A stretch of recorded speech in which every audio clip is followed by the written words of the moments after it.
అది కులగణన తీస్తున్నామని కూడా కాదు, సంక్షేమ కార్యక్రమాలకు ఒక డేటా కావాలి కాబట్టి ఆ డేటా కరెక్ట్ ఉంటే మీ పేరు అందులో నమోదు అవుతుంది అని చెప్పడం ద్వారా మొత్తం ఏంటంటే 2014లో కులగణన ఒకటే రోజు జరిగింది, కరెక్ట్ గా శాస్త్రీయంగా జరిగింది.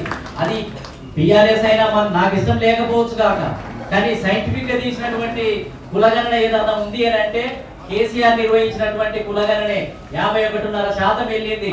కాబట్టి కాకపోతే అది అసెంబ్లీలో పెట్టలేదు, పబ్లిక్ లో దాన్ని పెద్ద ఎత్తున ప్రచారం చేయలేదు, చేసిన తర్వాత దాన్ని పక్కన పెట్టడం అనేది జరిగింది.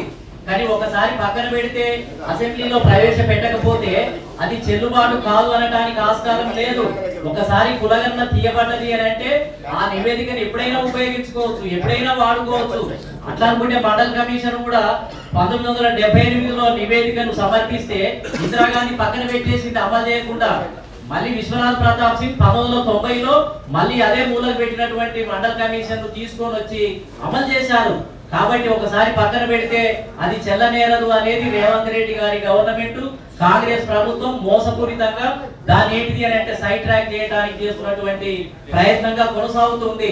ఇంతెందుకు మురళీధర్ రావు కమిషన్ నివేదిక కూడా భవన వెంకటరామరెడ్డి ముఖ్యమంత్రి ఉన్నప్పుడు సమర్పించడం జరిగింది. బీసీల రిజర్వేషన్లు ఈ తెలుగు ప్రాంతాల్లో ఉమ్మడి ఆంధ్రప్రదేశ్ లో 25% నుంచి 44% పెంచాలని చెప్పి నివేదిక ఇవ్వడం జరిగింది.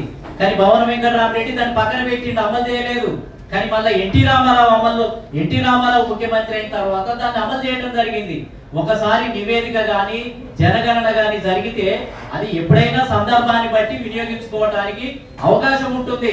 ఇప్పుడు కోర్టులు కానీ లేకపోతే అనేక విషయాలకు వచ్చినప్పుడు కులగణను ఏదైతే మనం సబ్మిట్ చేయాలనుకున్నప్పుడు కేసీఆర్ నిర్వహించినటువంటి కులగణను సంపూర్ణంగా వినియోగించుకోవడానికి కూడా పూర్తి హక్కు ఉంది.